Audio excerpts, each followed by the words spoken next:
بسم اللہ الرحمن الرحیم۔ السلام علیکم ناظرین کرام، حدیث نمبر 92 میں آپ کا ایک بار پھر سے خیر مقدم کرتے ہیں۔ رسول اللہ صلی اللہ علیہ وآلہ وسلم سے کچھ ایسی باتیں دریافت کی گئی کہ آپ صلی اللہ علیہ وآلہ وسلم کو برا معلوم ہوا، اور جب اس قسم کے سوالات کی آپ صلی اللہ علیہ وسلم پر بہت زیادتی کی گئی تو آپ صلی اللہ علیہ وسلم کو غصہ آ گیا۔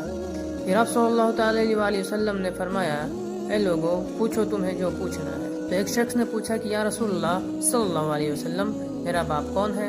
تو آپ صلی اللہ علیہ وآلہ وسلم نے فرمایا، تیرا باپ حذیفہ ہے۔ پھر دوسرا آدمی کھڑا ہوا اور اس نے کہا، یا رسول اللہ صلی اللہ علیہ وسلم، میرا باپ کون ہے؟ تو آپ صلی اللہ تعالیٰ علیہ وآلہ وسلم نے فرمایا، تیرا باپ سالم سبیہ کا آزاد کیا ہوا غلام ہے۔ آخر عمر رضی اللہ تعالیٰ عنہ نے آپ کے چہرے مبارک کا حال دیکھا تو کہا، یا رسول اللہ صلی اللہ علیہ وسلم، ہم ان باتوں کو دریافت کرنے سے اچھا ہے کہ خاموش۔ میں ابن عباس پر شہادت دیتا ہوں کہ نبی کریم صلی اللہ علیہ وسلم ایک مرتبہ عید کے موقع پر مردوں کی صفوں میں سے نکلے اور آپ صلی اللہ علیہ وسلم کے ساتھ بلال رضی اللہ تعالیٰ عنہ بھی تھے۔ آپ کو خیال ہوا کہ عورتوں کو خطبہ اچھی طرح نہیں سنائی دی، تو آپ صلی اللہ علیہ وسلم نے انہیں الگ نصیحت فرمائی اور صدقے کا حکم دیا۔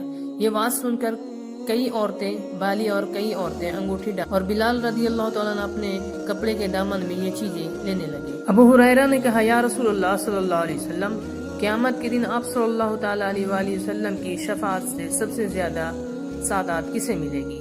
تو آپ صلی اللہ تعالیٰ علیہ وآلہ وسلم نے فرمایا، اے ابو ہریرہ، مجھے یقین تھا کہ تم سے پہلے کوئی اس کے بارے میں مجھ سے دریافت نہیں کرے گا، کیونکہ میں نے حدیث کے متعلق تمہاری لالچ دیکھ رکھی تھی۔ سنو، قیامت میں سب سے زیادہ فیضیاب میری شفاعت سے وہ شخص ہوگا جو سچے دل سے لا الہ الا اللہ کہا ہوگا۔ سبحان اللہ۔